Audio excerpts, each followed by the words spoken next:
Hi, my name is Teresa Rocha, and I'm 57 years old.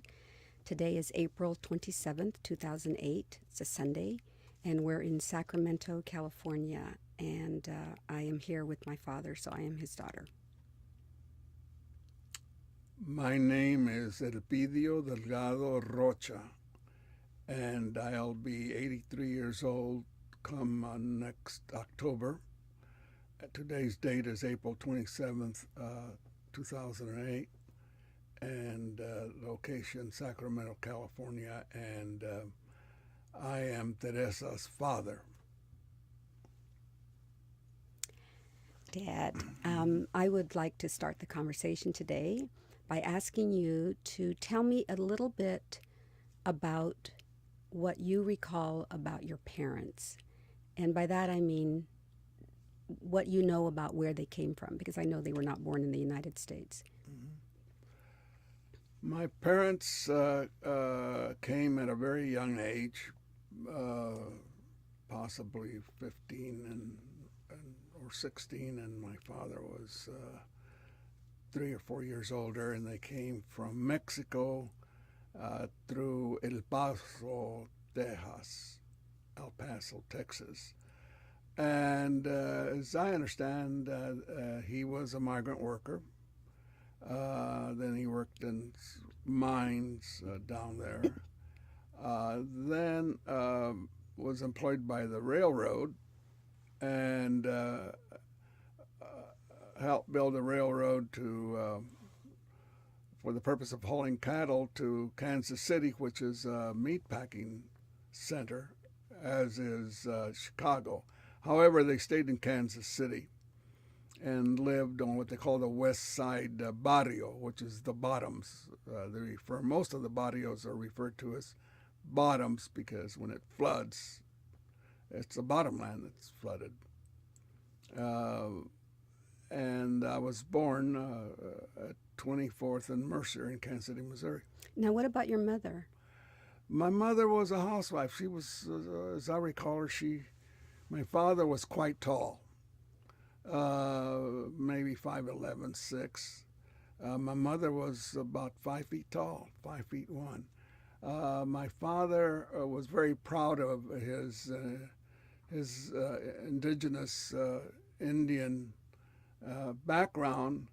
However, being so tall and having wavy hair, and his father looked like he just got off the boat from Portugal. His mother was very Indian appearance. My mother, on the other hand, was quite dark complexioned, and she wore braids, long braids at all times. And she's the one that really looked very Indian and behaved very Indian. I mean, the cooking, the corn was ground, hand ground, and the tortillas were made at home. And we ate a lot of Mexican food. I mean, nopales from the fields, et cetera, et cetera. So, how many children were in your family? There were 4 males and 4 females. And as I understand, the oldest, and I'm not certain of this, but I hear that there was one that died, which may have been one of the first ones. But all of them were born in the United States then? All of them were born in the United States, some in Texas, some in Nebraska, and I believe Colorado. I was born in Kansas City. Where are you in the 8 children? You're which child? Okay. I'm in about the middle. I'm in about the middle. I have two younger sisters, 1 younger brother. And then I had 2 older sisters and 3 older brothers.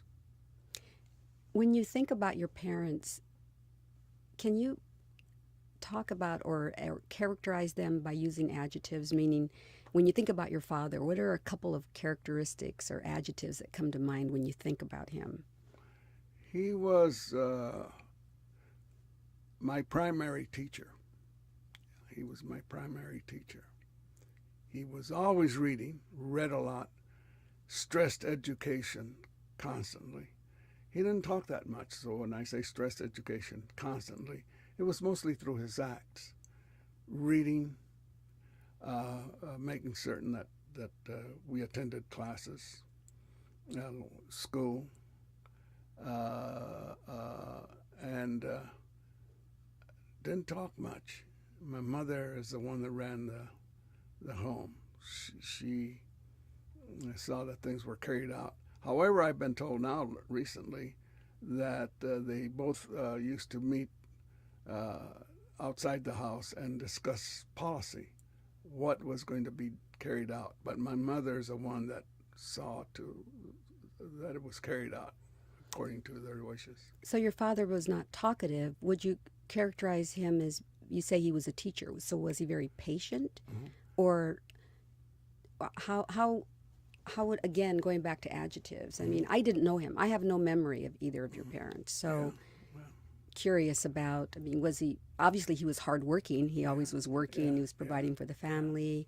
Was he impatient, or was he a patient person? Okay. Or well, before I answer that, I go beyond that. You were a great, you brought a lot of happiness to his life. He was extremely delightful every time you'd come and visit. So your twin brothers, also older twin brothers.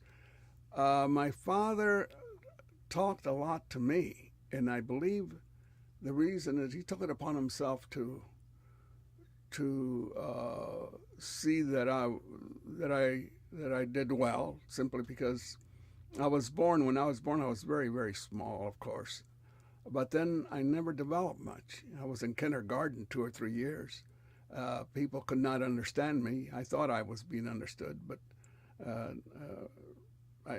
evidently I was not clear about what I was saying.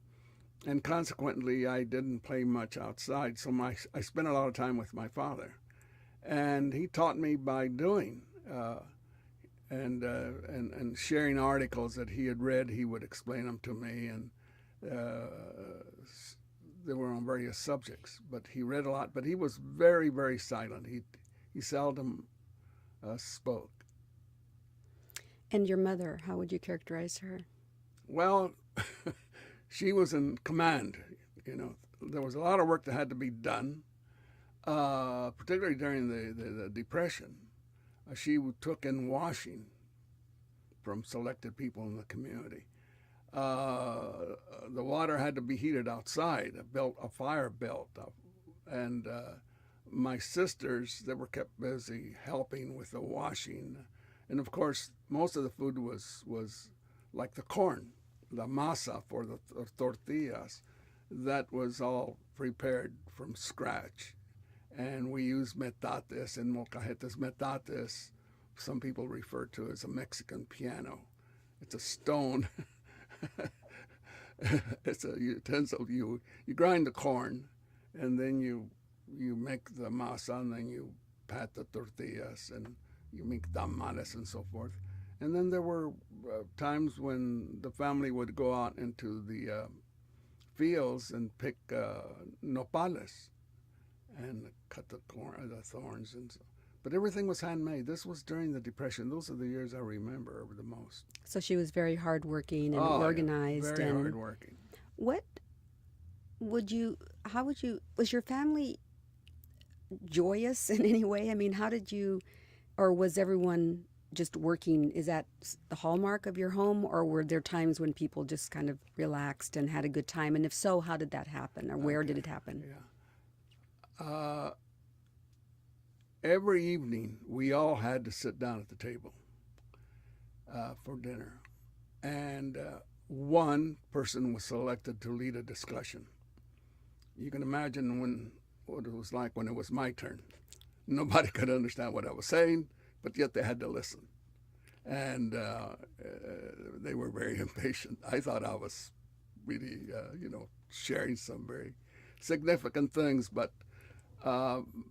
that was a very bonding thing. In other words, sharing our day's experiences, what we did that day, what we were thinking about, if there were any questions that we had. But the discussion was central to our life. And of course, my father, mostly, he listened. My mother is the one that did most of the talking. She seldom sat down because in cooking, you're taking the tortillas or directly from the fire to the table. So I don't ever recall her sitting down. Now, you shared before with me that something that your father did that was characteristic of him was that he spent a lot of time explaining to you how things worked. So it sounded like he had a kind of a natural curiosity or maybe a formal education in things that were very analytical. Do you know, did he ever share that with you, where that might come from? Yeah. Well, what was interesting is I was actually born October the 12th, Columbus Day. And my father, who was very proud of his Indianness, Mexican Indianness, wasn't fond of Columbus because Columbus was responsible for the destruction, indirectly, of the indigenous Mexican writings. And they destroyed them because the Catholic Church, which came after Columbus, of course, always insisted that all these Indian books, etc., were work of the devil. So the books were destroyed, and my father didn't like that, of course. He was outraged. So he changed my birthday to the 13th. Then secondly, he rejected American citizenship because he felt that he didn't want to be a hypocrite and swear the allegiance to a democracy when in fact America was not a democracy. On the other hand, that was the primary reason, I believe, or one of the big reasons why he felt that we should all receive a good education in order to bring change to the country, to make it a true democracy. He also pointed out that we were in a country that offered the greatest opportunity, but you had to work at taking advantage of that opportunity. So consequently, going to school and college, hopefully, was like number one in the family. Okay, and that I think alienated us from the rest of the barrio, the people in the barrio, because that seemed to be of a secondary priority, I believe. Now, when I was growing up, I was very aware that in our neighborhood, people looked to our family as being leaders. I can just tell you that I was very clear about that because, as you know, your family was there, and then we were all born and we were living in the same neighborhood. And when we would go places, there was this immediate, oh, okay, you're from that family. So there was this expectation that we would take a leadership role within the neighborhood. Yeah. Was that, do you believe that emanated from your father's, was it his temperament, or what was it about that? I mean, what do you attribute that to? Again, he believed in teach by doing. Don't talk about it, just do it and people will notice. I graduated from college in 1951. You were born, I believe, in 1950. We moved to Kansas City, and I immediately began working for the engineering department. And I designed a bridge, I did the structural design for a bridge. And since I could also draw, since I'd gone to art school as a child, I started at the age of 8, I was asked to do a delineation of the bridge that I had designed. And it came out in the Kansas City Star newspaper. And with my name, Elpidio Rocha was, my father's name was also Elpidio. And he knew that everybody, because it was front page, I guess the news on that day was such that they put something like that on the front page, a big picture of the bridge with my name, Elpidio Rocha, engineer. And my father never talked about it. And he died November of the same year that I graduated. So I was very sorry. I told my mother, well, uh, I guess I never showed my father of what I could do. And she says, yes, you did. He was very proud of you because remember the picture? He knew that all his co-workers at the packing house who used to ridicule him about his insistence that you be educated, all of you, in silence, he knew that they could see the results of that. And that at the same time alienated us from the neighborhood because. Now, so it sounds like he was very political, maybe political with the small p, meaning not with any organized party. That's right. But our lives were very political. I mean, I remember when we were young being involved in every campaign that came along, from, I just remember growing up, Sunday morning news shows, listening to classical music and discussing what was going on politically. And more than discussing, I remember walking precincts. I feel like I was 8 years old. I may have been older than that, but passing out leaflets, working precincts. Right. Was that something that was going on throughout your family, or was that only you? Did you feel that mostly from your father, or was your entire family politically active? Again, service to the community. The dignity of the individual was very important. When I got into politics, was when I had decided that I didn't want to be in private practice any longer. It was good pay. I did a lot of commissions. I was very fortunate. But then I decided that I wanted to get out of that. I wanted to find something else. I was curious about other things having to do with how art and architecture can serve a community. So consequently, a young boy came to me and asked me to run for political office. And yes, you were about, 12, 14 years old, I don't recall. And I asked him, why don't you tell my brother Victor, who happens to be a lawyer, who's a couple of years young, 8 years younger than me. And he says, we asked him, but he didn't want to run. What was going on was that in the West Side barrio, it was controlled by people outside of the barrio from what they call the North End. And the young people didn't like that idea to continue. They want our own representatives. So consequently, I ran for office.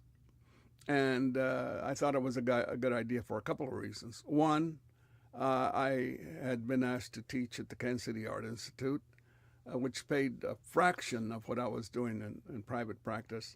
On the other hand, in private practice and in any place, you do certain things that maybe you're not too proud of. You have these dealings, and that's on all levels. Okay. So I ran for office, and I had a mentor by the name of Leon Jordan, a black politician, who, through various means, I met, and he became my mentor. And he says, involve the young people, because the older people are so used to being treated the way they've been treated for so long. They don't believe it's possible to have it any other way. The young people, they still have dreams. So he involved young people in the black community. They called themselves Freedom. And that black mentor, by the way, was assassinated because of his political work. I ran on the West Side. We won. We didn't win in that because I didn't want to become elected. I just wanted to run in order to politicize you and the other young people. But I did not want to be elected. But on the other hand, I did not want to share with you that I did not want to be elected because it wouldn't be real to you. I just wanted you to really learn to struggle and learn something about politics and for your own survival in the future. So I expanded. Instead of running for state representative, I changed it to state senator. And I knew I would lose that. And not only did I lose, But I think that the young people hopefully learn something from it. In other words, that if you want change, you have to struggle for it. You have to. Now, Leon Jordan was from the east side of Kansas City. It's a black and Kansas City, as I recall when I was growing up, was pretty segregated. Yes. So Mexicans lived on the west side, Italians lived on the north side. Yeah. How did you formulate that? That would have been an interesting alliance. You say he was your mentor. Yeah. He was black. I mean, how did that I was running for the work? first time. Okay. My sister Esther had a black friend. And Esther, incidentally, still lives in the family home. And her black friend was working with the Leon Jordan and his wife Orchid. And she introduced me to Leon and Orchid. Leon and Orchid had a big display of African art in their recreation room. He'd been in Africa. And so he had these interests that he had been in Africa teaching them how to set up various, I think it was detective work, okay? And because he had been a detective in Kansas City, Missouri. And I saw this African art, and that fascinated me. In other words, because I had seen a lot of art. I had gone to art school since I was 8 at the Nelson Gallery of Art and seen Asian art, European art. And we became very tight friends beyond our political interests. And he's the one that would say, do this, suggest this. But the main thing is use the assistance of young people. Incidentally, after that, shortly after that big political year, one of his young people became mayor of the city of Kansas City, the first black mayor in the history of Kansas City. He went on and is now a state representative in Washington, D.C. Now, you say Leon Jordan was assassinated. He was assassinated. Who do you think, was someone ever prosecuted for that? Or I think they looked. Years after the election, I would almost nightly go to his, he had the Green Duck, a bar, and next door he had a packaged liquor store. And I would go there every night, and we would, he didn't drink, but he'd go next door to the Green Duck, bring me back a cocktail, and we'd sit up there, and he had a one-way window, and we could look into the Green Duck. And we would talk politics. And then at about closing time, we'd drive down to one of these hamburger tenderloin stands, pig snoots and that kind of thing. And we'd go back and he'd take out a gun out of his vault, put it in his pocket. And I'd always kid him about, you'll never get that gun out if somebody was going to shoot you. And for sure, one night I fell asleep, didn't make it, but the radio woke me up that Leon had been assassinated.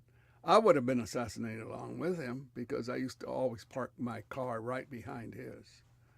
And we'd walk out together, and I'd get in my car.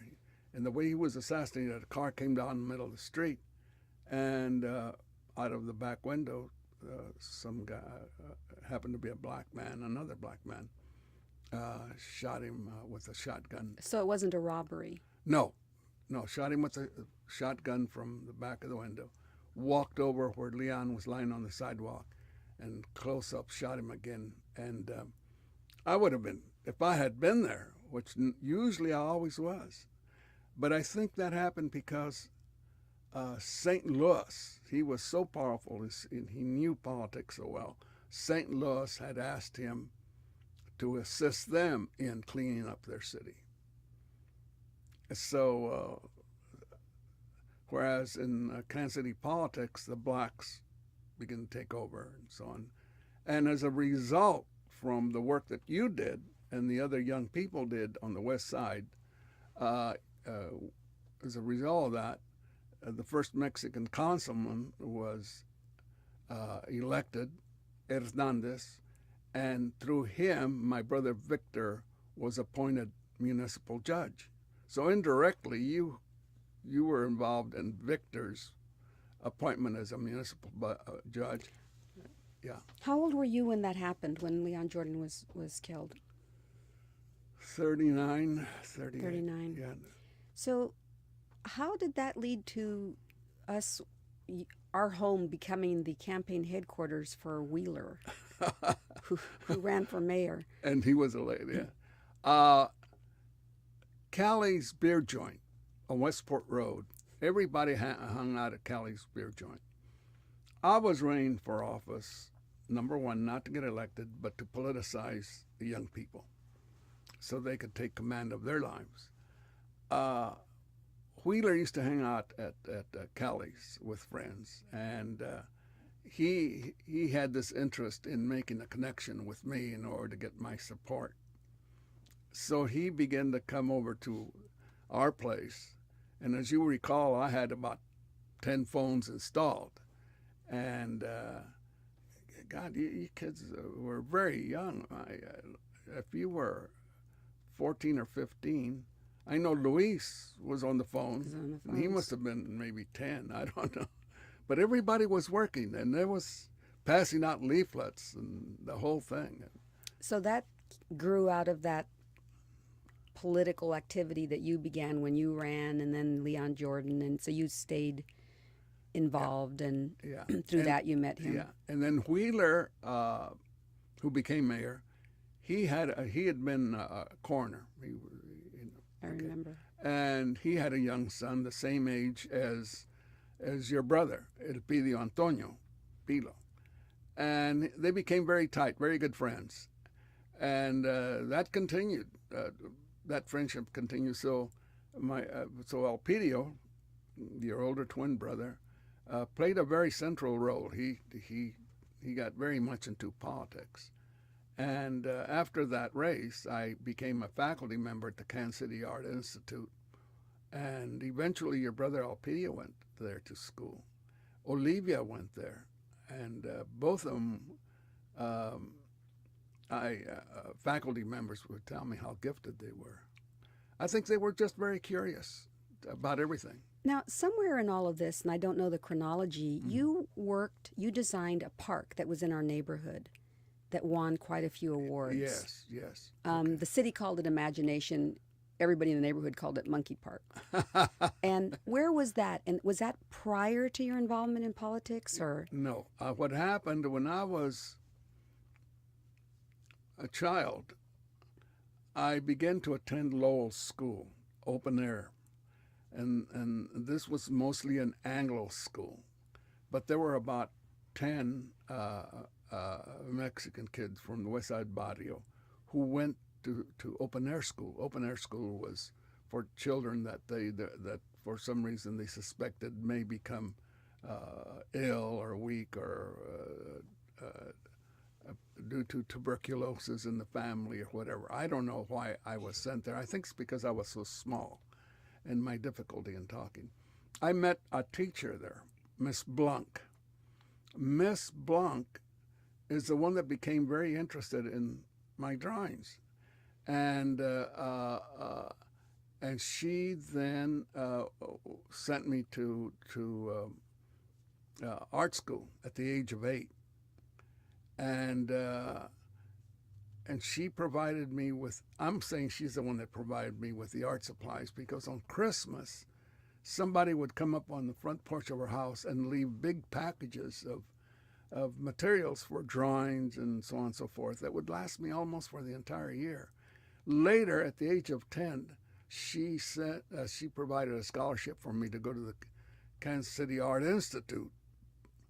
And so this was a very fantastic experience for me, because at the age of 8, I began to see the entire world, arts from all over the world. As you know, the Nelson Atkins Gallery is so vast. That park was on the site of Lowell? And yes, and I did the park in her honor. It was, even though I didn't share that with the others, but I did that park in tribute to Miss Blanc. Were you employed by the city when you did that design? No, you were self-employed. No, I was self-employed. And you had a commission to design the park. And I did extremely well in my practice. I won a lot of medals and prizes, and I was on television and newspapers and so forth. And that gathered, I was able to get commissions. It's interesting that when I did that park, even though it was on city land, the city did not want me to do that design because they wanted swings and teeter-totters. Right, it was not traditional. Right. So, however, the guy who was in charge of the welfare department, where the recreation department was situated, was a friend of the North End politicians that had given me a lot of work, and the ones that I was trying to overthrow.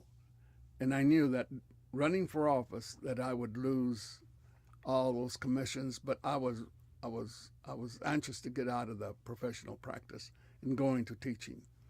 But they were responsible for going against their own recreation director and saying, we're going to do whatever Elpidio wants done. And the older Mexican people in the neighborhood said, look, the kids have enough places to play. Why don't you give us something where we can recreate intellectually, sit and contemplate our lives as we oversee our grandchildren. And so consequently, that park took the influences of the pre-Columbian earth structures of Mexico, and also what you find in Japanese gardens, because Miss Blanc used to have a big table in the room where she built a Japanese garden with real plants and so forth. And that linked to when I was a child. I used to water the plants in our home and draw the plants. And I learned to draw them in a way that I began to see them as structural systems, which later at San Luis Obispo, the university where I came as a professor of architecture, that's the way I taught some of the structures courses. I have a couple of questions I'm going to try to get in this session. One of them deals with, I clearly recall our home being very political. By that I mean very aware of what was going on politically.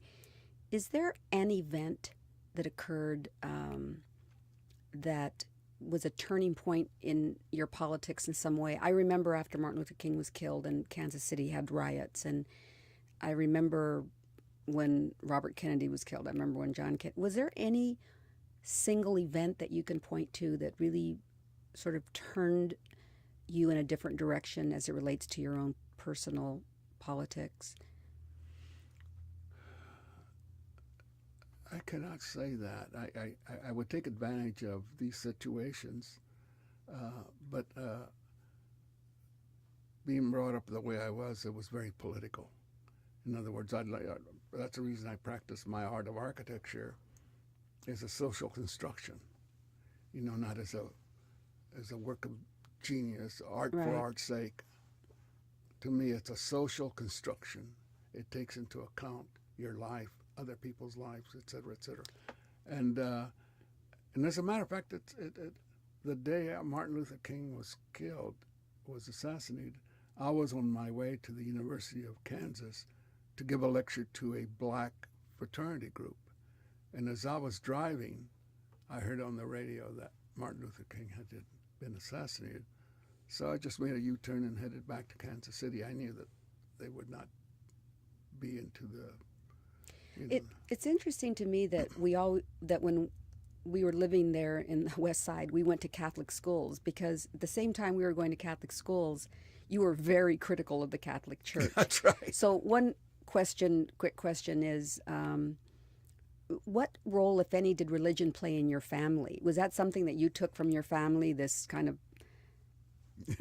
hey, get out of here? Yet we were very much immersed in the structure that the church provided, Right. But you were clearly not,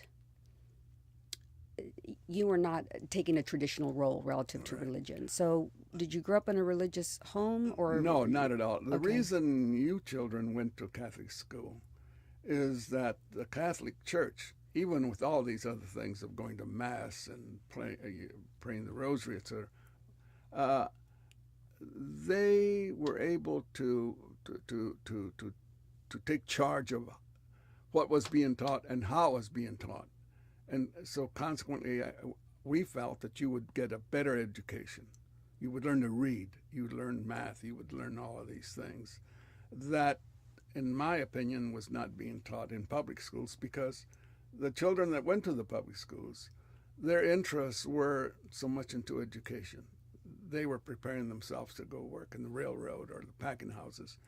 And hopefully we saw that you should be preparing to go to college. If you had to characterize yourself today, would it be somewhere between agnostic and atheist, or Agnostic, I would say. agnostic? And final question, Yeah. because I think our time is running out.